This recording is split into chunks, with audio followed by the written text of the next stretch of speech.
ನೋಡಿ ವಿದ್ಯಾರ್ಥಿಗಳೇ, ನಿಮ್ಮ ಒಂದು ಪ್ರೈಸ್ ಮನಿ ಆನ್ಲೈನ್ ಅಪ್ಲಿಕೇಶನ್ ಹಾಕಿದ್ದೀರಿ. ಆಲ್ರೆಡಿ ಈಗ ಅಪ್ರೂವಲ್ ಆಗಿವೆ. ಈಗ ನೋಡಿ ಇಲ್ಲಿ ಅಪ್ರೂವ್ಡ್ ಈ ಇಲ್ಲಿ ಈ ಕಲರ್ದೆಲ್ಲ ಈ ಕಲರ್ ಇಲ್ಲಿ ಏನು ಬಂದಿದೆ ನೋಡಿ, ಸೇಮ್ ಕಲರು ಎಲ್ಲ ಅಪ್ರೂವ್ಡ್ ಆಗಿರ್ತಕ್ಕಂಥ ಅಪ್ಲಿಕೇಶನ್ನು ಆಲ್ರೆಡಿ ಅಪ್ರೂವ್ಡ್ ಮಾಡ್ತಾ ಇದ್ದಾರೆ. ವಿದ್ಯಾರ್ಥಿಗಳು ತಮ್ಮ ಒಂದು ಅಪ್ಲಿಕೇಶನ್ ಅಪ್ರೂವ್ಡ್ ಆಗಿದೆ ಇಲ್ಲೋ ಹೇಗೆ ತಿಳ್ಕೊಳ್ಬೇಕಪ್ಪ ಅಂದರೆ, ನೋಡಿ ವಿದ್ಯಾರ್ಥಿಗಳೇ, ಈ ಪ್ರೆಸೆಂಟಾಗಿ ಒಂದು ಆಪ್ಷನ್ ಯಾವುದೇ ರೀತಿ ಆಪ್ಷನ್ನು ಬಿಟ್ಟಿಲ್ಲ. ನಮ್ಮ ಒಂದು ಅಪ್ಲಿಕೇಶನ್ ಸ್ಟೇಟಸ್ ಚೆಕ್ ಮಾಡೋಕ್ಕೆ ಸಮಾಜ ಕಲ್ಯಾಣ ಇಲಾಖೆಯವರು ಯಾವುದೇ ರೀತಿ ಆಪ್ಷನ್ ಬಿಟ್ಟಿಲ್ಲ. ಮುಂದಿನ ದಿನಗಳಲ್ಲಿ ಎಡಿಟ್ ಆಪ್ಷನ್ನು ಮತ್ತು ಈ ಒಂದು ಅಪ್ಲಿಕೇಶನ್ ಸ್ಟೇಟಸ್ ಚೆಕ್ ಮಾಡೋ ಆಪ್ಷನ್ನು ಬಿಡ್ತಾರೆ. ಬಿಡೋವರಿಗೆ ವೇಟ್ ಮಾಡಿ. ಈಗ ನಿಮಗೊಂದು ಮಾಹಿತಿ ತಿಳಿಸ್ಕೊಡ್ತೀನಿ.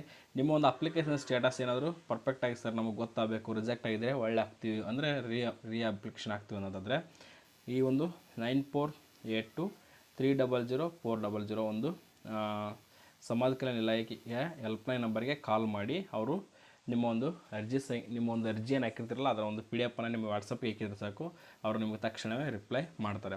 ನಿಮಗೇನಾದರೂ ಡೌಟ್ಸ್ ಇದ್ದರೆ ಕಮೆಂಟ್ಸ್ ಮಾಡಿ, ತಿಳಿಸ್ಕೊಡ್ತೀನಿ ಅಂತ ಹೇಳ್ತಾ thank you for watching this video.